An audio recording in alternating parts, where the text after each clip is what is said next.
you're not going to make your debut today. I'm sorry. You won't get your 15 minutes in. No. You No. can jump on. All right, we're going to get started. We'll let a couple more folks trickle in, both at home. And so to our at-home audience, hello, I'm Jackie Carlin, coming to you live from the Center for Health and Wellbeing, joined today by Allison Harrell, a registered dietitian and culinary medicine specialist, and Keri Whitaker from AdventHealth Research Institute. I'll do a fuller introduction of each of these ladies in just a moment, but just to let everybody know how this is going to run today, we've got an at-home audience, we've got an in-person audience. The in-person audience are the lucky ones because they get to eat, but the at-home audience, you will get to take these recipes and make it on your own time. Please use the chat, as some of you have already done, to ask your questions throughout it. I will be passing those along to our experts here in the room, excuse me. And Keri, I forgot to remind you this, we'll just be like making the sausage live. Please repeat the questions back that the folks in the audience in the room here ask you, because our at-home folks can't hear everybody sitting here around our island. So if someone here asks a question, just give them a moment to repeat it so everyone at home can hear it. But this is a very interactive experience. We want this to be like friends gathered around the kitchen table and learning. So this is our Food is Medicine series. I'm stepping away. We're picking up some feedback. I don't know why. This is our Food is Medicine series. It's a partnership between the Winter Park Health Foundation and AdventHealth, where each month we bring in a different health expert to talk about things. And today we're very excited. So that we're talking about weight management, and also we'll be talking a little bit about diabetes specifically because Keri, our expert, not only is a research nurse on the topic, she has been living with type 1 diabetes since the age of 16. So she's going to really talk about how these things play into your everyday lives, especially the concept of food as medicine, which is something we believe very passionately about here at the Winter Park Health Foundation and the Center for Health and Wellbeing. So a little bit about our experts here. Allison, as I mentioned, a registered dietitian, nutritionist, and a plant-forward chef, plant-based, plant-forward. Plant-forward. Today it's going to be entirely plant-based, and you're going to hear why in just a moment, which is a lot of fun. She has advanced her knowledge. She's got a culinary medicine specialist. She's certified in weight loss management. And she just, not only are you going to learn a lot about food and ingredients, she's the gadget queen. Is always going to share her favorite kitchen gadgets, many of which are in my own kitchen now, thanks to Allison. So that's always fantastic. Oh, Yep, no. she's getting out. Yep, she's getting out one of our no. favorite ones, our herb scissors. Now So, Now I'm going to have to make an Amazon list. yeah. I share my link. Allison will share her link too, because it's really very convenient. So we're excited to have her. Allison is here all the time. She'll be here again next week with which one's next week? Healthy holiday sides. Healthy holiday side. So I think we've got a couple seats left for that, as well as a plug for tomorrow night. We've got another couple seats for Katie Farman, who's a local cookbook author with her class. So I'll put those links in the chat and I'll talk to the folks here in the room about those seats. Keri is joining us here for the first time in the Nutrition Theater. So welcome, Keri. Keri's, round of applause. Yes. Keri's a research nurse at the AdventHealth Translational Research Institute and based out of the AdventHealth Diabetes Institute. And she works with people 18 and older in diabetes research trials, which is very cool. We're going to hear more throughout the day about research trials and how you can get involved, both the folks at home or in here room. I mean, Advent is doing some really cool stuff with clinical trials here locally that I think so many people don't know about. And a lot of them you get paid to participate in too. So it's a very cool thing that they got going right here in our community. So she really is passionate about education and medication and device studies. So, and as we mentioned, she's been living with type 1 diabetes since the age of 16. So she'll be talking about those experiences throughout today. One last housekeeping, folks in the room, let's make sure our cell phones are turned off or to silent so we're not interrupting. Everybody will receive a survey after this program. For the folks in the webinar, I'll share it in the chat. The folks here in the room, you'll get it to your emails. Please use that to not only let us know how today went, but what other cooking classes do you want to see? Allison and I are busy planning 2025 right now, so we'd love to hear from you, whether it's a specific ingredient, a cooking style, Mediterranean diet, cooking for a specific disease, anything's on the table. So let us know what you would like to come into the Nutrition Theater to experience yourselves. And with that, I'm going to start talking and let Allison kick us off. All right. Hello, everybody. I am going to share with you what we're going to be making today.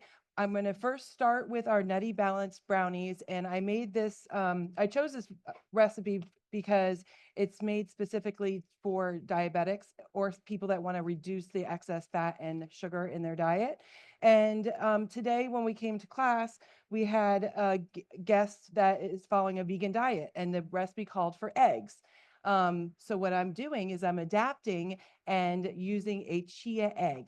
You could also use a flax meal egg. And the way you do that is with chia seed, you're going to grind up the chia seed and then take 1 tablespoon of chia meal or 1 tablespoon of flax meal and add 3 tablespoons of water and let it kind of sit and it'll congeal.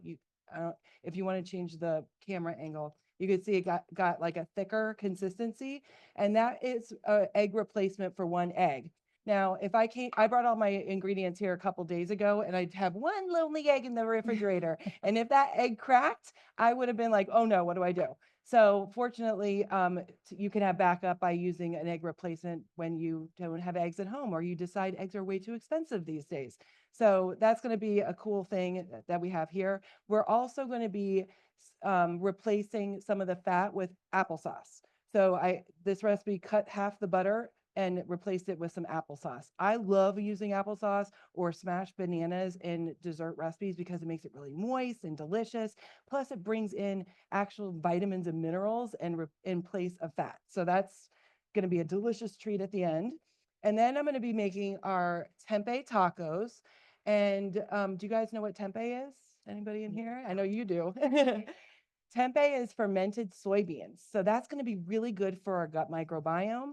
And if you're looking in the grocery store, this is what it looks like. And you find it in the produce section at Publix. Whoa. All right, there we go. At the produce section at Publix on the top shelf.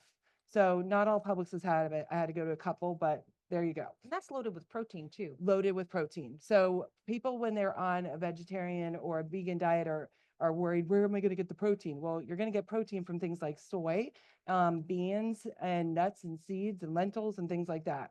And then I'm going to go on to making our black bean dip. It's a loaded black bean dip, and this will have some feta on half of it. So it's not 100% vegan today, but 99.9% vegan. Okay. So I'm going to get started with the baking, and you can just start talking, and I might interrupt you if I have Yeah, so some I things to actually have chime a in. whole bunch of questions already. Oh, Okay, I mean, I'm really interested to hear about tempeh. Tell me more about where else can we use that in our recipes? I've Because made, I'm all about the protein yeah, and low carb, but I like making it with in the tacos. I've put it in like spaghetti sauces or in some Asian dishes. You can make meatballs with it. oh So wow, there's a lot of different things that you can do, and it really just takes on the different seasonings that you put it with it. sweet. Yeah, so it's a great protein additive, and it's great if you are someone that's curious about adding in more plant-based proteins into your diet. This can last in your refrigerator for quite a while. So if you travel Even better. and you come back to town and you have no meat in your house and you got your tempeh in there, that would be a great way to add in some plant-based Interesting. protein to Interesting. diet. I dig it. All right, so I'm going to be making the brownies, and when I need to blend it, I'll tell you because it's kind of black. So in other words, you don't want me to talk to you while you're blending. Yeah. So I tell got me a little bit about the studies that or tell the audience about the studies that you're doing at the Research Institute. So we actually, at the Translational Research Institute, we've got a lot of studies right now that focus on not only diabetes, but also weight loss and obesity. Okay. That has been identified as a major thing for our society now, and its kind of connection to diabetes. So, we've actually got a couple of trials that we're doing now that actually utilize a dietitian recommended diet, which is amazing. So they build these menus. So these patients are not only, maybe taking an investigational drug, they're also using a dietitian created meal. I have another study that I'm working on right now where patients actually get a dietitian counseling at every visit. That's amazing. So it's not just, like financial, like money type stuff. I mean, they're getting a dietitian at every single visit. That's once a month. That's amazing. Yes. And getting fed. And well, yeah, and getting fed, exactly. That's huge. So, so we're really making some really good strides in the world of diabetes. And I would be remiss if I didn't bring this up. I was going to throw it out to Jackie, but this is Diabetes Awareness Month. Oh, Is that's awesome. November. And actually tomorrow is National Diabetes Day. Oh, yeah, very nice. November the 14th. Yep. So, so it's kind of a celebration for that. And I mean, if anybody is more interested, I mean, we've got so many trials going on right now. There's no way that I could possibly go down the list of everything we've got going, but bethebreakthrough.com, that's where you can find out more So- about what we're doing. So if a patient or someone in the community wants to get involved in doing research, is there like a quiz they could do, or do they just say, these are all the things about me, and then you could say they would fit with that study? Yeah, kind of. So on our website, we do list little cards about all the studies that we have going on. And on those little trial, we call them trial cards. It's just like a brief synopsis of the study. And Uh-huh. it will go over and it'll tell people exactly what the study's looking at and what they need or how they would qualify for that study. Okay. And if they're interested in it, all they have to do is fill out a contact card, and one of our recruiting associates will give them a call, talk more about the study with them, and get them signed up to come in and see one of the research nurses to, hopefully get them in the study. That is Yep. exciting. Yep. Yes, it's actually down at AdventHealth Orlando. At the downtown location is where the TRI is. Yep. Mhm. Allison, I've got a food question real quick. Yes. About the tempeh package. Once it's open, how long will it keep? Ooh. It Ooh, only we has like tricked 2 you and a half already. servings in it. So it doesn't say on the package. I would have to look that up for you. Sorry for the Um, stumping question already. It says, see, I need your reading I glasses. know, I was just about to Keep say, maybe I should get my refrigerated. reading glasses. For me, I'm Serve Safe certified, and I'm a freak about like food, eating it too late and not having it go bad, but it's a plant-based thing. So you could probably keep it longer than a meat. I would probably do it for 5 days. But mentally I just am like, oh, it's been sitting in there for too long, Yeah, once you open it, Yeah, it's the kind of like, oxygen goes to it and all that stuff, but it's only 2.5 servings in there. So what I like to do is I will, make a dish and then you have leftovers for the next day, or you could repurpose it into a different way. Like today we're having tempeh tacos. Tomorrow you could have tempeh quesadillas, so it's not eating the same meal every single day. All right, I'm going to put on the blender, so excuse my noise. Little dance while she's blending.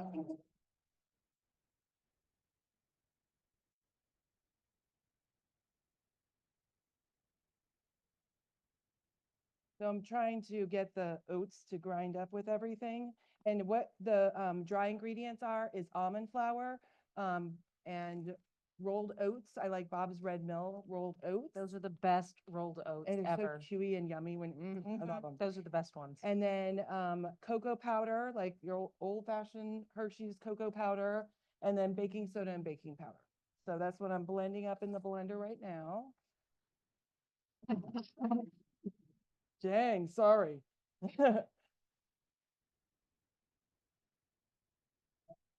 There we go. Okay.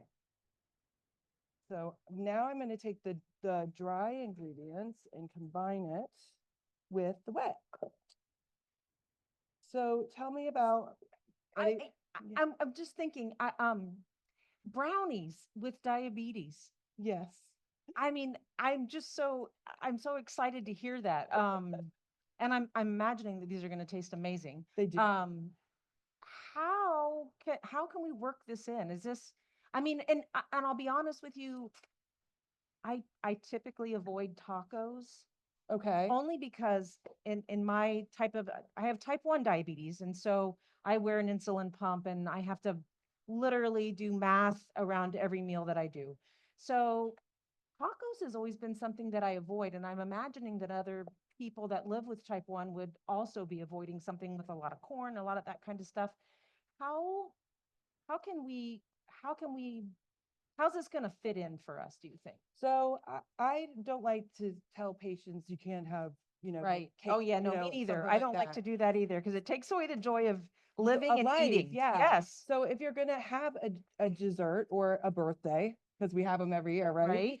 Maybe making something where we're eliminating the refined sugar. So there's no white sugar in this. We're using a natural sweetener like the maple syrup to sweeten it. And that also has vitamins and minerals. We're using some almond flour, and the almond flour has some protein in it, 3 grams of protein. I'm adding nuts for some more protein, and the oats have 6 grams of protein. Wow.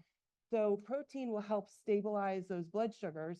versus using a refined white flour. Right. Because typically the cakes and desserts are refined white flour, refined white sugar, and that's just going to spike your blood sugar. So you want to try to add in protein and fiber into your desserts so that that spike is not so great. Mhm. And I don't like I don't like people to have naked carbs or naked desserts. So if they're Okay, gonna, so what's explain to me a naked carb, because in my old time of diabetes education, I don't know that I've ever heard that term. it's a fun naked term. carb. I made it up. Oh, So- okay, good. I like it. So like eating carbs alone, because then it's just going to spike your blood sugar. So you want Okay. to pair it with like healthy fat, a fiber, a protein, Gotcha. because that's going to blunt the spike. So you won't have those crashes. So I wouldn't say, hey, come over for a birthday party and not eat a meal. You know, Right. I'm gonna have, then I'll have my cake. I wouldn't, just have a brownie as a snack in the afternoon. I'd want to have something with protein and fiber in You it. want to put peanut butter on your bread. Oh, yeah, that's an awesome idea. And with this, I'm adding in the nuts to help boost the protein intake as well. So, and they have healthy fats. So we're going to get a lot of good nutrition in this, what some people may think is a bad for you food. It's no food's Yeah, necessarily bad. there's always Yeah. so much stigma around things like brownies, and I can tell you that one of the things that most people that live with diabetes, one of the things that they hate to hear is you can't eat that. Yeah. That is the biggest that's- misnomer. You can't eat that. That And is- I saw a cute meme that says, it's a list of things that people with diabetes can't eat, and the first one is poison. And I love that. the second on the list is cookies with poison, cookies made with poison. So, It's great. so yeah, Love that. it's a good idea or it's awesome that we can work some of this stuff in. Yes. Yes. Like which ones?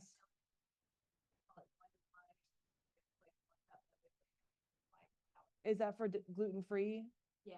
So if you're gluten Well, intolerant. the then- question's about alternative sorry. flours. Sorry, That's okay. alternative flours. If, how do we feel about alternative flours? If you're gluten intolerant or have celiac disease and need to avoid gluten, that's great. But And it's like, see, I'm a pre-diabetic.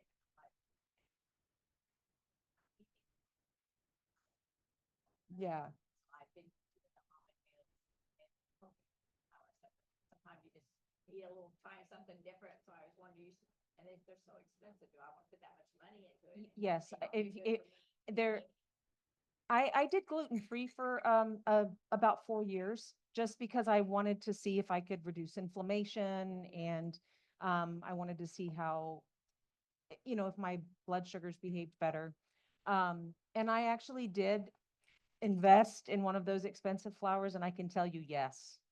I got all of the benefit of what in my mind and texture and everything, how it was supposed to feel, taste, smell. I got all of that from an alternative flour. and when you use the more expensive flours, you're more mindful about using it. Yes. And how many times have you gone in your pantry in the past and you see flour that's from 5 years ago? Yes, You know what I mean? exactly. So you're exactly. really going to be more mindful of your budget and you'll actually use it. Yeah. So, Even though it has rice. Mhm. that white rice. I personally did not experience what's the word I want to use? Extreme spikes in my blood sugar. With the alternative flours. I mean, while I did have a little bit of a spike, because obviously, and I think at the time with those recipes, I was also using sucralose or Splenda as my sweetener, just because that's all I had on hand, and I didn't really know about using applesauce and maple syrup. But I like monk fruit too now. yeah, I've seen monk fruit. I've never quite tried it. But I hear it's great. really good. Try it. I like monk fruit and stevia. That's what the artificial sweet, or they're not really artificial. They're from actual Right, from plants. actual plants. I don't right. like the Splenda and the artificial stuff, the chemicals. I want to try to do more. So one plants. of the things, and I'm trying to get out of this habit, but because I've lived with this disease for 37 years, back in the mid 80s, that was really all we had. Right. So over time, you develop a taste for how you've lived with it. So you Um, love it now. I can't not use it. So, I mean, even breaking away from saccharin, Yeah, yeah. because that's all we Is that had. what was in Tab? Yes. My mom drank Tab. Yes, my mom drank so And much so- Tab. Yes. Absolutely. But that's all we had. That's all we knew, Right. right? Back in the 80s. So trying to learn to like the taste of something that's more natural, as weird as that sounds, it's really, it's tricky. It's And tricky. I find that you have to just eliminate it completely. I know I'm a dietitian, but I used to drink a 2 liter of Diet Pepsi by noon every day. Oh, wow. Terrible. And one day I just like, this is enough's enough. And I stopped, and I cannot stand the taste of those artificial sweeteners anymore. Because Really? I completely cut it out. Okay, so recently I started drinking Coke Zero because I liked the way that actually tastes, it doesn't taste like, yeah, it doesn't taste like, yeah, exactly. And I'm not a soda drinker, but nothing replaces a fountain soda on a hot summer day in the afternoon. Nothing. I sorry. remember those days. I used to go to BP and get a 64 ouncer before I'd go to work. Oh, It's insane. no. Wow. So no more. I wasn't a big coffee person. I didn't drink coffee back then. I'll drink maybe one a day, but I'm not one of those people like, I gotta get my coffee before I function. I may skip a couple days, it's fine. I wanted to point out one of my favorite gadgets, this bench scraper. So when you go, or when you're using a knife, you want to hold your knife at the base and pinch the blade here. And that way you're going to have more control over your knife. You don't want to put your finger over the top because it will, you can likely slip in. Who wants to spend more time in the hospital than you have to? And so I just did a rough chop of our nuts here. And you typically at home, people will go scrape up their ingredients and put it wherever they need to do that. That's going to make your blade dull. So when you have a dull blade, you run the risk of cutting yourself. So you want to make sure your blades are sharp. And there's a guy goes to all the farmers markets. His name is Grumpy, and he totally is grumpy. And he was like, "You're scraping your knife on the cutting board." And so he told me about this bench scraper. So I bought that. And then I also was told by my husband that Bass Pro Shops sharpens your knives for free. What? Yeah. Oh But my guess what? goodness. I haven't tried it out yet. Okay. I think he's trying to just get me to go to Bass Pro Maybe. Shops. Wow, he's Yeah. pretty inventive. That's Yeah. good. And so, and then when I was teaching a class about prostate health, one of the guys in there, he's like, "Yeah, they'll do it, but it's only your hunting knives." And I'm like, Oh, "Okay, yeah, well, there let's you test go. that out." Just We your hunt in the kitchen with these Yeah, knives, I'm so. hunting. I mean, I would be happy to bring the hunting knife into the kitchen. I mean, think about what, I mean, Yeah, totally. So, all right, now I'm going to put this into the oven and bake for about 20 minutes. I've already preheated my oven to 375. 375. A question from the now for audience. 20 minutes. Mary Kay is asking, as we were talking about these alternative flours before, what specifically are alternative flours? Is it almond flour? Is it ground rolled oats? What are some different examples that you know of? There's tons. there are tons. Yeah. I mean, just walk down that aisle in Whole Foods and there's a flour from just about anything. Yeah. Really, they are. I know there's I found almonds, different almonds, yeah. nuts. Yeah. rice flour. I found Cassava, like when I was chickpea using them, flour.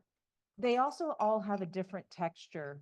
So you have to be mindful of that when you're using them. That's what I found. Absolutely. And you Um, have to look at the ratios. You can't just like sub out some in 1-to-1. right, So right. Yeah, do no, your research. when not you're always. And cooking. also because like with those nut flours, they also have a fat content, right? Yeah. Okay. Yeah. Let's see. So that's what I found with the alternative flours. All right, now moving on to our tempeh tacos. And I'm going to wash my hands because I'm going to play with the tempeh. Oh boy. Well, Allison, you could probably answer this while you're doing that. If they can't see you. Someone's asking, what's the ratio of replacing sugar with applesauce or maple syrup? Is it 1-to-1 or is it? For the applesauce is a replacement for butter. So typically it's 1-to-1. And I don't really know exact numbers for maple syrup and sugar. I'm not a big baker because it has to be exact. And so I just like to look at different recipes of more experienced people that have already created them and then make some tweaks. And also I know from seeing here at Nourish, they make some delicious desserts. And I was here on Monday and they had me sample a carrot cake and she's like, oh, I use less of the sweetener in it. And it wasn't overly sweet. I thought it was great. But if you're used to super sweet stuff, it may not be as desirable to you because your body gets addicted to it and you have to kind of wean yourself off and just reduce the amount. So Well, and I- somebody named Sharon in the comments, sorry, on this topic exactly. She said she's used dates to substitute for sugar in Yep, brownies, which are yep. very gooey and good. I know Allison, you're a big fan of dates I as love well. it. Yeah. Yeah. And with the holidays coming up, if you're going to be making some pies, you can use nuts and dates and grind them up in a food processor and make a crust with that instead of the graham cracker crust that we're all familiar with. And that way you're going to add in some nutrition from the nuts and from the dates as well. Yep. Date sugar. Is it? Yeah. You know what though? What I also have learned is that when you try something that is not in your norm, like a carrot cake that's got less of sugar, you find just how sweet and good the actual thing really is. The carrots Yeah. or the whatever the vegetable or the produce or fruit is, you realize, oh my gosh, that's so good. It's so sweet already. Right. That's what I found. And I agree. and I found that I have to have an open-minded moment. Like, you Uh-huh. know, you have those days where you're cooking supper or you're making your holiday desserts, whatever, and you get this wave of, I'm going to be very open-minded. I'm going to give this a try. Yeah. And then you go, wow, I really liked that. Yeah. That was really good. And you mentioned the date sugar. I wonder, I doubt there's a lot of fiber in that. So, because it's processed. So Have you ever tried it? Is it Did you super, use it? super sweet? One of these classes Oh, okay. that Oh, okay. yeah, that's the thing. We buy these expensive things and we put it in the pantry and forget. Ooh. Yeah, that you wouldn't be able to use a date. It's too gummy and stuff, but you can eat it. That's what you can make for Thanksgiving. Oh, wow. All right, so I am going to, So is that corn that's in that bowl or This- is that the tempeh? this is the tempeh. I took it Wow, and I, it kind of looked like corn in yeah, that bowl. I Okay. took it and I just ground it. It looks like ground beef or ground chicken, I should say, like the. Yes, from over here. Yeah. But when I was standing next to it, I thought, oh, wow, that's like corn. I Yeah. didn't realize that was You're the like, no, tempeh. corn, diabetes No, spike. corn. I can't do it. Ah, okay, so I'm using olive oil spray. You could use avocado oil spray. I like using this because of the high heat temperature. You don't want to use, you could also use butter if you wanted to, but we wanted to have a vegan menu today. So olive oil has a high omega-3 fatty acids, which are good for you. And I'm going to saute our onions and our peppers, and I'll show you my cool gadget I love to use when I make the bean dip that saves you time with meal prepping. Because I find a lot of people complain, I don't have time to cook, and I get it. You're working all day or you're managing a family or both, and it's exhausting. So having some shortcuts in the kitchen is really big. So, all right, and garlic. And the garlic goes in there. So I'm going to saute this for a couple minutes and then add in the rest of the ingredients. So tell us about what that diagnosis of type 1 diabetes was like when you were 16. What were your symptoms? How long were you feeling terrible? So my mother was a nurse and I was a senior in high school. It was the beginning of my senior year.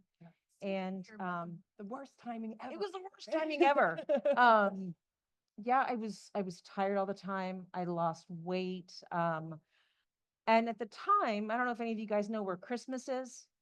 Christmas, Way out Florida? east. Yeah, okay. Uh-huh. So we lived in Christmas, but I went to school in East Orlando. That was where I was districted at the time because, so far away. But anyway, so I would drive from my house in Christmas to go to school. And in my car, I kept a gallon of water.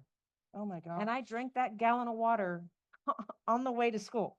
And finally, she says, I'm going to take you to the doctor. I think something's up. I think you have diabetes.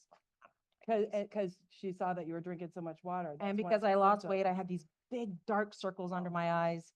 And so she took me to the doctor. And at the time, we weren't doing hemoglobin A1Cs. Oh, really? We were not. Well, maybe we were. I don't know, but that's not what I remember. What I remember is doing a finger stick, and I think my blood sugar was around 600. So Wow. they admitted me to what was then Florida Hospital Orlando, and I Uh-huh. spent 5 days in the diabetes unit, and I got taught how to give injections. And the rest, they say, as they say, is history. But thankfully, well, and so back then it was a matter of treating your diabetes by giving yourself injections, multiple injections a day, um, and checking your blood sugar with little pokey needles and whatnot. So imagine as a senior in high school, I have to carry this little bag around with insulin, a syringe, Go to the an nurse's AccuCheck, which office. was this big, Oh my gosh. and all the accoutrements. And so needless to say, when I was in my 17, 18-year-old life, I probably was not in the best of health. I didn't have the technology. I didn't have the tools. I didn't have the, I guess, education even, really. Um, and so fast forward now to where we are today in Yeah. diabetes. I wear And it's a because, CGM that monitors my blood sugar. I have an insulin pump that gives me insulin all the time. So, it's so freeing to and get why to that do point. why do we have that? We have that because of research. So, I mean, I will always beat the drum for research because we have made such strides in treating diseases, and we're getting there. We're close. We're close to a cure. I Getting am there. loving that. Yep. I used to work with the cystic fibrosis population, and they would get diabetes as well. And it was so freeing when I was like, just get to the point Yeah. where you can get a pump. Yeah, and 'Cause- you know, the other part of that is not just having the technology and having the drugs available to us, but, and we're working on this. Like I said, I was attending a conference yesterday and this morning, is access. We need access to everybody. Mhm. We're making strides in changing the standards of care. You know, every year ADA does what's called a clinical updates conference where they, you know, they show results of research, and they are able to, you know, help push the needle forward to get that as standard of care, whether it's getting a CGM right at diagnosis or getting an insulin pump right at diagnosis, you know, keep these people. But access is very important. Access to everybody, regardless of, you know, financial ability and. And do they typically have multidisciplinary teams in these diabetes centers? I know for cystic fibrosis we did. Yeah, It's not back so- then, but Yeah, yes, but now, yes, It's so yes, they do. helpful because then the dietitian and the diabetes educator and the doctor, they all can talk. Well, and don't forget the mental health part of it. Yes. That is that's huge because you've just been handed something and said, your life is now going to change. You are completely different. Right. And that's a lot. That's a lot on a person. And not just in type 1 diabetes, but also in type 2 diabetes. And Listen, at any you have age. at any age. At any age. You have now this diagnosis. This is what your life is going to look like going forward. And the weight of how you're going to have to change your life from how you eat breakfast and have your coffee in the morning to, oh my gosh, what am I going to prepare for supper? And I can never eat cake again. I can never eat cake again. Oh my gosh, it's pizza night. So there's mental health is a big part. We've just really, I want to say within the past few years, that has been brought more to the forefront of That is great. being addressed. Yeah. Absolutely. Absolutely. We love our social workers. Well, so only one. What's that? Oh, how do I deal with pizza night? I have one piece of pizza. Mostly at this point, it's because I get full after one piece of pizza. Yeah. But there is a special way that you have to take your insulin for pizza because there is so much fat in pizza. So you have the carb, and looking at it, you would think that carb would be your biggest um, thing to deal with in a slice of pizza, but it's actually fat. You've got, you know, the fat from your cheese. You've got the fat from whatever your meat topping is if you use a meat topping. And the way that fat affects blood sugar is it affects it over a long period of time, whereas carbohydrates makes it go up right quick. But fats are one of those things that make you rise over a big long time. So you have to be mindful of that when you take your insulin, and it's done in kind of a multi-step way. An extended bolus, or you take some insulin now and then some insulin later. It sounds like a lot. It sounds like a lot to deal with, but that's just kind of the nature of the disease. But that's basically how you have to plan for it. And trust me, I really got to plan for it. I have to, keep that in mind when I'm, going through the day at Yeah. lunch and breakfast and all the other things. And also like thinking about a weight management perspective too, I always recommend to people start with vegetables or something very high in fiber. Right. So getting a big, nice Because those salad. taste just as good on that pizza. Yes. And so if you're gonna like, if it's pizza night, maybe start with a delicious large bowl of salad Yep, and then enjoy every bite of that slice of pizza that you're gonna have. yep, So I like finding yeah. you Because you don't want to not do the thing. right. Because that's what the family's doing, or that's what the friends, that's the night out is for, the date night.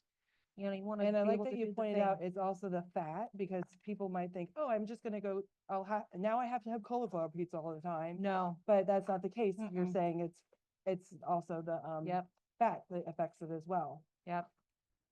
All right. That is starting to really smell so good. Have you had tempeh before? No. Oh, look at you. It's So be I'm going to first try time. something new today. Awesome. I know. Oh, really? That's my first time hearing about it too. That's Hey, awesome. Allison, in Yeah. the recipe we have, the first step talked about steaming the tempeh to Yes. release the bitter taste. I don't know that we saw you do that, or can you talk about that? Yes, I have my steamer thing right over here. So I didn't buy this actually. This is kind of cool. That's a piece of history right there. This is Tupperware, and I got this in college at University of Florida. Go Gators! And I moved into this house that my sorority sisters had just moved out of, and that was in the closet. I'm like, score. what's this? So I've had it ever since then. So I graduated in 96, so it's traveled with me quite a bit. So all you do is you steam your tempeh, because it can taste kind of bitter in recipes. So I just put it in the microwave for 4 minutes and steamed it.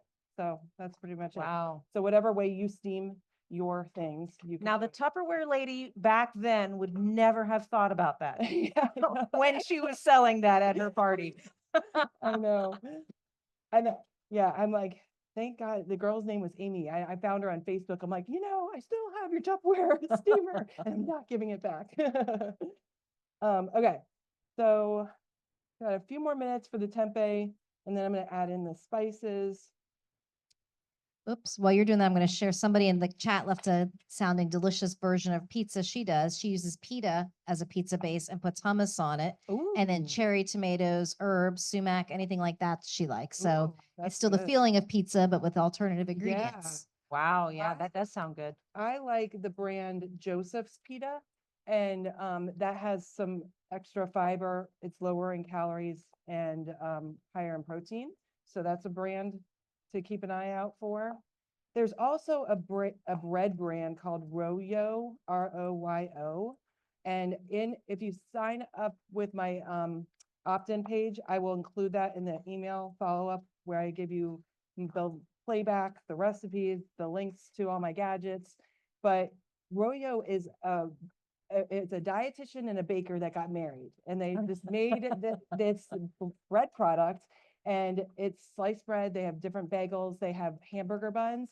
They are so high in fiber. It's like crazy. I had a half of one this morning, and I know the hamburger buns have about 28 grams of fiber in it. What? Yes. And it's with the calories are like under 100. And they're doing the net carbs. That's how they're Right. marketing and stuff like that. But I'm like, and it tastes good, because I've tried some of the And it's not too dense or No, weird. no. Because sometimes, they worked some and magic. I don't know how they did it, but it's not Wow. dense, and it's not weird. And I cannot eat a whole bagel because I get too full, because there's so much fiber in it. So I slice it in half. I'll have that with like avocado toast, or make it an avocado toast with some eggs. And that's what I had for breakfast this morning. Oh, It's okay. really good. I'd love to see Yeah, you try it and then see how your blood sugars are affected by it. I would too, and that's I'm thinking, okay, I'm gonna need to find that. I that- can that give brand. you have to buy it online, so Oh, I'll okay. give you one. Someone gave me one. That's Oh, how I'm like, I want to try it, but I want to buy, you have to buy like $25 worth for Oh, them to ship wow. it to you. And I'm like, I don't want to invest all that. And there's no stores in Florida that sell it how do they keep? I mean, how do you keep I them put in it the in the freezer. fridge? In the I put- fridge, yeah. freezer. Okay. because I don't eat it every day. And yesterday I made a sandwich and hang on, let me read this. Add the spices, okay.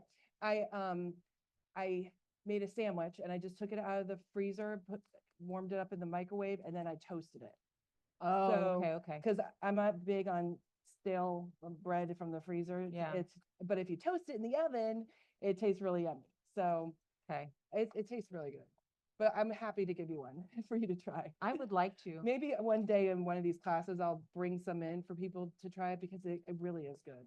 And my son has just gotten into eating burgers. I'm like, okay, this is not the healthiest thing right now, but he's 16 and it's the first time he ever tried it. So I use the royo bread when I'm having a burger. And they type do thing. all like hot dog or They don't do hamburger, hot dogs, but they do hamburger. hamburger, Okay. bagels, challah bread, and Oh my gosh, sliced- I missed challah bread so much when I was gluten free. I love challah bread. Now this has gluten in it, so Oh, that's fine. No, I'm yeah, not gluten free anymore, but yeah. I missed challah bread. Ah, I love that. And I So used to go to 2J's for oh, their challah yeah, bread. yeah. Yep. So when you transition from back to eating gluten again, how did you feel the first time you had gluten? I thought that I was gonna feel poorly. And actually I was doing what I in research would call a re-challenge, meaning that I went from I went from gluten-free now to going back on gluten. Because I wanted to see if for sure that was the reason for some of my symptoms. And 4 years is a long time That's to a have long time. elimination. That is, and I did a lot of things gluten-free, and I managed to, I mean, while I was gluten-free, and I managed to stay that way, but I didn't. I did not feel like I didn't feel bad, I Good. guess I would say. And I really thought that I would, but I didn't. So that's a good indicator Yeah. that you So, can I mean, tolerate it. Possibly I could have just been having a point in my life where I, I needed that break. Yeah. And the other part about diabetes is that as you age with it, it changes. The only constant is change in diabetes. And so, I mean, you can always expect that, oh my gosh, what I'm feeling today, this month is not going to be the same 2 months, 1 year from now. My control is going to be different. The way my body responds is going to be different. So you kind of have to have your sea legs Pardon about me, you. don't back up into this hot thing. I'm going to get over here. Because if I'm that close to brownies, they may not last. Your blood sugar might long. jump up. Yes. All right. I'm pretty good because my buzzer just went off right as I opened it. Oh, wow. I'm like, That is timing. why hasn't that gone off yet? All right, I'm gonna let those cool for us to have after we eat. And our tempeh tacos need to simmer a little bit. And Okay. so I'm gonna make the dip now. And I'm using low sodium black beans, and I already drained it out and rinsed off the beans to And let me reduce the get this out of sodium the way, even too. more. And then Oh my gosh, those brownies just smell so good. I'm sorry for everybody online that you're missing this because this smells so good. Smell-o-vision. smell-o-vision. So I'm going to be adding a jalapeno. And when you're cutting jalapenos, what's up? Oh, thanks.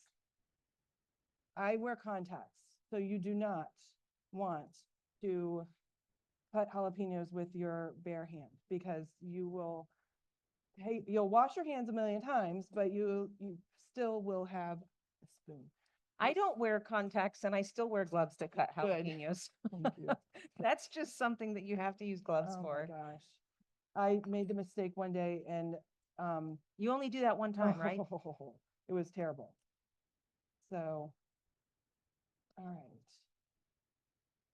So what I do is I just cut the jalapeno in half and take a spoon to peel out the seeds and the Isn't that where the heat is? the heat's in the seeds and the white pith, Okay, like the white part of it. okay. So I have over here a garbage bowl, and this is, oh, I forgot to add the tamari to the tacos. So the garbage bowl, we compost here. So O-Town Compost comes and picks up all of our composting. And the other day I went back into where the compost is. I couldn't believe how much was in the composting bin. It was like, it's a huge garbage can that you have at your house, and they collect it once a week. It was filled way high. So that's going to make a lot of good soil for your gardens at home. Do any of you garden? Yeah, no, I kill everything that's in the ground. But I'm really, really good at tower gardens because I don't have to remember to water them. So that is a cool thing. All right. So I have a couple of composting bins at home. I keep a jar on my counter and throw all my, food scraps, the right food scraps in the jar, and I walk them out to the composter when it gets too full. yeah. One of the cool things about planting with composted soil is you get volunteer tomatoes. Oh yeah. That is the funniest thing, to have a tomato plant pop up next to your plumeria tree or something. And I've actually gotten some really good tomatoes off of my volunteers. Nice. Do you deal with a lot of the worms and all that stuff? Oh, so I mean, it's so cool. I actually bought these composters. I have two of them. My sister gave me one and I bought one. But they're on a stand and you put your stuff in and you spin it. You have to spin it every now and again. And what's cool is when you first start putting stuff in it, it kind of smells gross. Yeah. But it's only plant material, Right. things that have not come in contact with any fats or anything like that. But over time, literally when you take that lid off, it smells like dirt. It smells like dirt. And you think, ooh, that smells rich. All right. So here we go. Here's our jalapeno. I cut it in half and I'm just taking my spoon to get all the seeds and as much of the white pith off. I love spice. So if I were making this for myself, I probably would leave some of the seeds in there. So you just kind of go with what you can tolerate. And at home, when you're cutting up and preparing your meals, what I like to do is keep a freezer bag in my refrigerator or in my freezer. And when I have like onions, carrots, herbs, peppers, I will throw the scraps into that bag. And then when it's all filled up, then I can make a soup. I can make a stock with that. So I boil it on the stovetop, and when it comes to a boil, then I reduce it and let it simmer, and then I just strain off all the scraps, and then you have the most beautiful, delicious vegetable stock. And so you're saving money. It's sustainability because you're using up scraps that normally would just be tossed, and then you can compost the scraps if you really want to Right. be sustainable. And then you also know you don't have any salt in it, so you can add whatever salt you want into that dish. One of the things I like to do to make broth is, you guys have a crock pot? So after I've cooked and made the things, I'll actually put all that stuff in my crock pot, put some water on it, and turn my crock pot on overnight while I sleep. Put it on low while I sleep. Get up the next morning, my house smells delicious. Nice. And I've got this nice, thick, silky stock like she was talking about, and goes into my mason jars and gets pulled out when I need to make something. All right, so let's see. You just store that in the fridge then, like the mason jars? You know what? I put them in the fridge till they cool and then I freeze them. Oh. Yeah. So, and I'm so type A that like I'll put a sticky on the top that says 3 cups, 2 cups, because you know how the recipe will call for 1 cup or 2 cups. So I have a myriad of mason jars, and I just put a little sticky on top that says how many cups I have. Allison, I finally followed your advice recently. Yeah. I had a can of tomato paste that I only needed 2 tablespoons of. So I took the rest of the can and I scooped them out individually on parchment paper and Yep, froze it. froze it. And now they're all in a baggie. Yep. So, and then as Allison taught me, it will defrost into any recipe you need it for in about 30 seconds Yeah. Yep. anyway. It's awesome. I Pro love that. tip, do that also with your cream soups, like your cream of chicken, cream of mushroom. 'Cause Yeah. I had Okay. the same thing. Yeah. I just put it on a dollop of parchment, freeze it, and then it just happened to me recently. I'm like, oh my gosh, I don't have any cream of mushroom. And then I thought, oh, wait a second. I've got some in the freezer. I love the cranberry sauce and it's only available at this time of year. So, and Publix has a really good orange cranberry sauce. So what I'll do is buy it and do that dollop thing like that, because I like to put it on sandwiches throughout the year. Ooh. So I loaded up recently, and have them in my freezer for when it's not Thanksgiving time. So what kind of sandwiches do you put that on? That sounds delicious. Really anything. So I'll do like a veggie sandwich, a veggie wrap, or a turkey and, I was gonna say, I bet it's Yeah. good on a turkey Yeah. sandwich. yeah. Nice and tangy. Yes. I wanted to show you about these green onions or scallions. So it's really cool if you can, these will regrow. So you can pop them into dirt or you could pop them into your water in a jar. You want to make sure when it starts getting cloudy, you would replace the water so it is fresh. But within a few days, you'll see that it's going to start sprouting. It grows pretty quickly. So that's another way to save some money in the kitchen. Is the flavor still the same? Yep. Mm-hmm. Because I had heard some people say that the flavor might not be quite as pungent. To me, it tastes the same. These are not that pungent to begin with, Oh, you know? okay. So, all right, I had the garlic, jalapeno pepper, green onion, cilantro. All right, how much? Okay, And so when I was just about to say, when do we get to add the cilantro? yeah, so when we are blending up our ingredients in a food processor, you don't have to worry about the stems, which is great because it's so annoying having to get all the leaves off of the stems if you're using it as a topping. You could throw it all in there because there's a lot of flavor in those stems. So throwing in the cilantro. I love cilantro. And any of you guys think cilantro tastes like soap? No, it's a genetic snip. It is a genetic thing. yeah. I just read that. Yeah. That's so cool. So- But it's not very common though, is it? It's not very common, but if you've done one of those tests, Ancestry and Me, it will, or 23andMe, it will tell you if you have that genetic snip. It'll also tell you if your pee smells weird after asparagus. Oh my So gosh. that's a genetic thing too. So crazy. But yeah. All right. So here, let's see.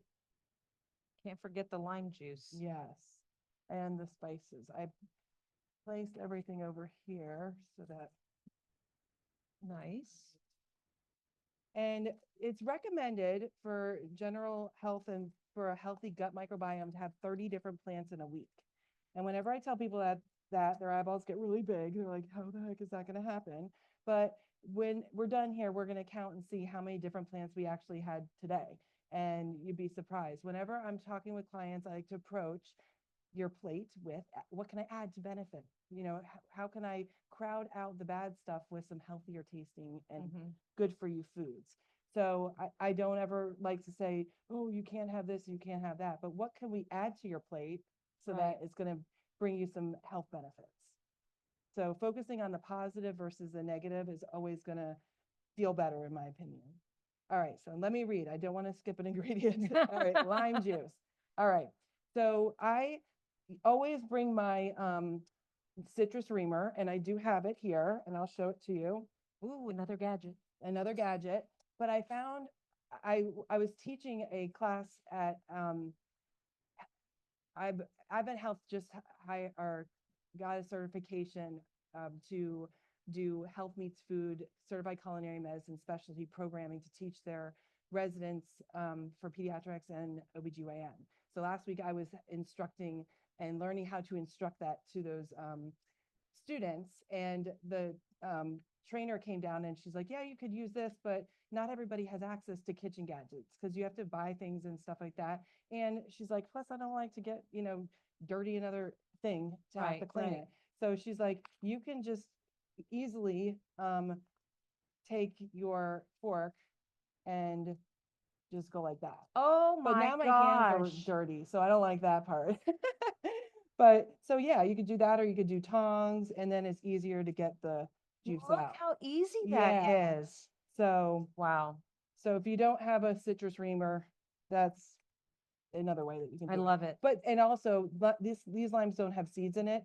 So that's another plug for the citrus reamer. If it's got seeds, then you're Mhm. not having to deal with Or maybe could you do that like in a separate in a separate bowl. bowl and Yeah. then strain it out if it Mhm. if it But did then have you're getting seeds? two extra things dirty. That's true. I mean, I guess, but I mean, if like you said, you don't have access to Yeah. a It depends on what the issue is. If you don't have access, this would be great. Strain it over a bowl. If you do have access, or you want to get another gadget, I would do the citrus reamer. So I'm interested in that certification you were talking about. Tell me a little bit more, because that kind of Yeah. sounds like it's huge. It's a Yes. huge deal. So 7 years ago, I was looking through today's Dietitian magazine and I saw this get certified in culinary medicine. I'm like, what is that?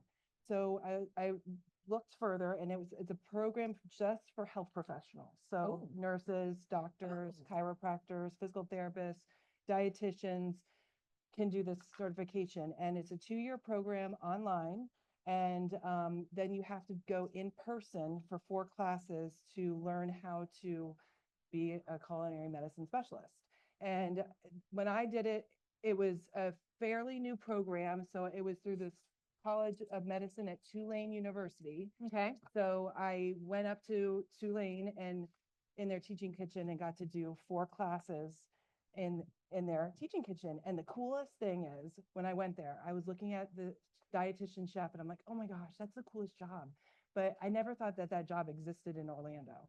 And so I went back to my clinical job and I'm like, that was fun. I got this certification. So I just started sharing on social media about culinary medicine and how let's have a food first approach before jumping to Right into medications drugs. when Right, we can. right. And so then I started teaching at classes like here and edible education, and Dr. Falls, who's an AdventHealth physician, she brought that curriculum to AdventHealth. And so we're teaching the residents and OB/GYN physicians about culinary medicine and to get that certification. And the goal is eventually to have all the physicians that I want was going to to. say I mean, will it go farther within our, We would love, within our, I don't know what the plan is for that, but that's our dream in our mind. It took her 7 years to get the curriculum here. I mean, it just seems to fall so in line with Advent Health's mission. Totally. And the way that we deliver yeah. care, create care. Yeah. It just seems like it's right in line with that. It totally is. And so when I was asked to help train and do this training and do the instruction, I get on the Zoom call and I said, oh, I've been doing this for 7 years. And the girl goes, you're probably in my class. Oh. And I looked at her and I'm like, I wanted to be you. Now I am you. Oh, that is so awesome. So I'm really excited that AdventHealth has brought this programming to our community and how many physicians want to learn. And I've had last year we had monthly classes with the doctors coming in learning how to, cook. They can cut on you all day long, but then holding a kitchen knife, they're Right. so they're learning knife skills and things like that. And it just it's been a really cool experience to see how the medical community is moving forward. But think about the impact on obesity that could have. Oh yeah, I mean, just how totally. that would, All right, I'm gonna make noise. Hold on a minute. yay. All right.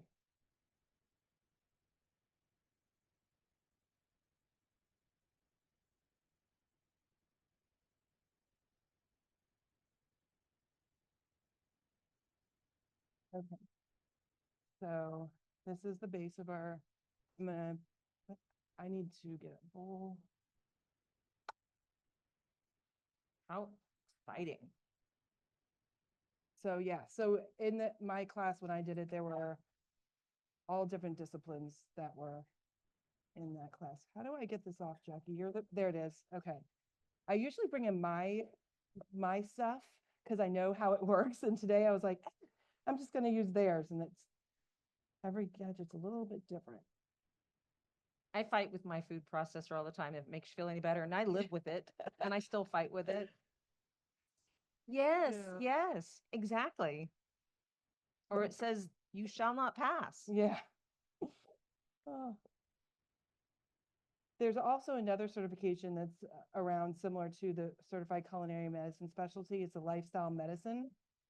And a lot of physicians here also are certified in lifestyle medicine as well. So if you're thinking as a health provider about doing some training in culinary medicine, I would look at both of those programs as an option. Well, and I'm glad that you brought that up. I mean, I've been toying with the idea of becoming a certified diabetes educator. Uh-huh. But I would also maybe like to toss that in too, because I feel like they kind of go hand in hand. Yeah. Yeah. You get CMEs. I'm going to put corn on half of it because I know you mentioned you don't like. Oh, I corn. love don't oh, I love corn. It's just my blood sugar doesn't love corn, Well, but that's why we have insulin. decide what you want to do. All right, real quick, I want to show you another kitchen gadget. I'm going to cut my pepper. I like to cut it down so you see the seeds here, you know where they're at. I hate cleaning up things I don't need to clean up.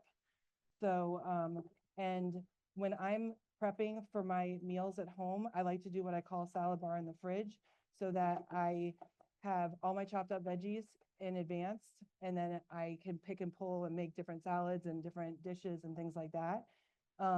But chopping takes forever. So this is a game changer, and your kids can get involved. And you can get out your daily If aggressions you're mad at your husband, you can do that. So then or the traffic. I have a perfect size small Look. dice, and they have a large dice. They have lots of different attachments. I've really only used it for the Okay, chopping. and that's also listed on your link. Yep, it's on my link. Nice. I'm loving it. And then that. And I've got some tomatoes that we can add onto this as well. I'm not sure, but it looks like we're going to be eating soon. Yes, we are going to be eating soon. And I will put feta cheese on half of this. You can use feta or the cojita cheese. I have a hard time finding that Mexican cheese in my grocery store, so it tastes similar to feta. So I'm just going to do that. Actually, I cut up some cilantro, so I'm going to sprinkle some cilantro over the top. And with this, typically with the dips, you serve it with chips, right? So I always offer veggies, sliced veggies on the sides, because that's a great option as well. And it's great for with diabetics and people on a weight loss journey. So they're not getting all the extra calories from the fried chips. And when you buy a feta cheese, buy it in the block, because you'll get so much more bang for your buck when you buy it in the block. You'll get more volume, and you don't have all those anti-caking agents that are on it. So it's very easy to take your cheese and you just do that to get it all ground up. All right, so here we go.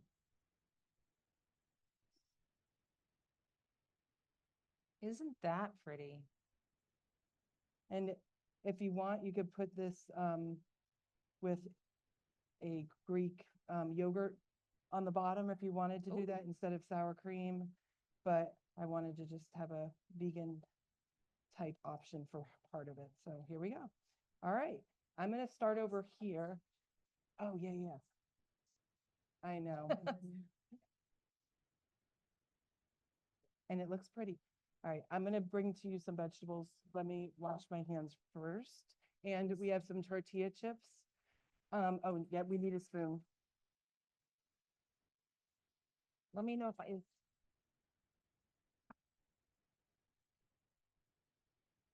Okay. And then, yes, yes, perfect. All right. And then you can get started on that, and then we're gonna pass around the tempeh tacos. And so is the tempeh, is that also with oh, okay. Sorry, that you just answered my question. Yep. So I decided to try this. I haven't tried this I've tried this brand, but this zero net carbs, I think it's probably the same as what I've always had, and just they changed the label for marketing. Sweet. Because I want to you guys to pay attention. The front of the bag always is going to lure you in with some marketing, right. like keto certified, zero net carbs, high fiber.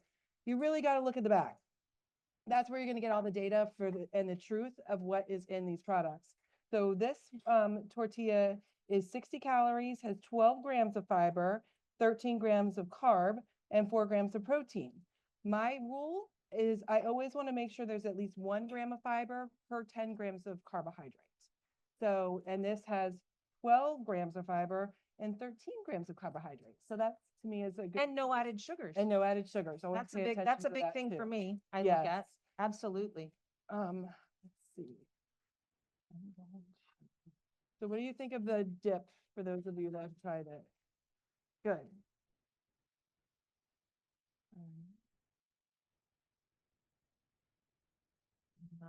Nice. Good stuff. You can start passing that around. I'm going to move the tempeh into a smaller bowl. I could.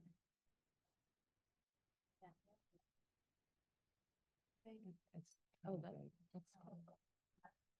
Let me, well, it's fine. We could do this one. Okay.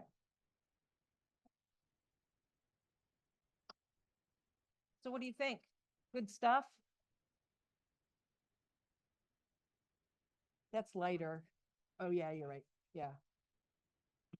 All We're right. having Taco Tuesday on Wednesday. Yeah. Yeah, filling. Yeah. Ooh, I bet Yeah. that would be good. Why don't you could add it to your tempeh taco as a base. So if you have leftovers of your dip, that's a great idea. The following day, you could use as a base for a wrap sandwich. You could add more whole black beans to it and make that into a wrap. I like to repurpose my leftovers. I get tired of eating the same thing Mm-hmm. every day. And I like to batch cook. So if I made this big, I was expecting 8 people today, but some people had family emergencies and things like that.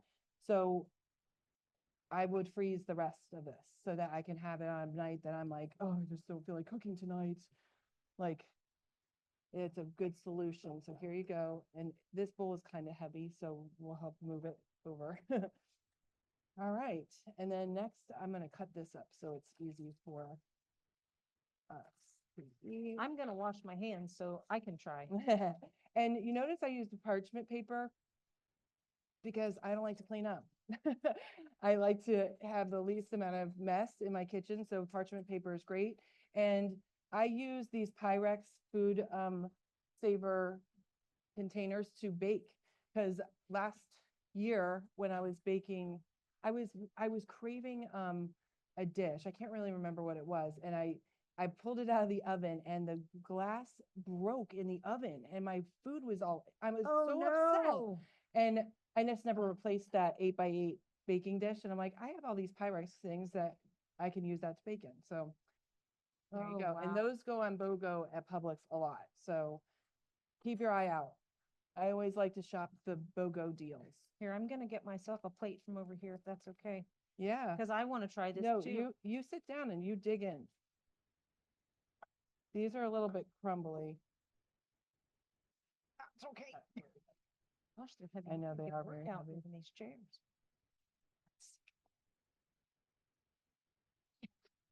Big old feet. Keri, we're going to let you eat. We're going to turn off your mic. We're going to wrap up. So Allison, as you're passing the brownies, real quick. So as I put some links in the chat and everyone in here in the room, we've got Katie Farman here tomorrow night doing healthy holiday options. We got a couple seats left for that. Allison's here next Wednesday for healthy holiday sides. We've got a couple seats left for that as well. And then that's it for you for the year, I think, right? We have a December one. Do we have one more? I can't remember. Or the I immune also- boosting. Is that you? December. Yeah, I definitely. Well, have a sure. summer class. I put a link to all of our events. Sorry, Yeah. guys. I'm forgetting off the top of my head. We've got Yeah. so many programs going on, but our cooking classes are just some of the ones. We've got about 30 to 35 programs here each month, many of them free. So we hope to have you join us here, whether it's for a writing workshop, an Mhm. arts class. We're going to have I'll get carolers to here you. throughout the month of December. So please check yourhealthandwellbeing.org for all the exciting things we've got coming up.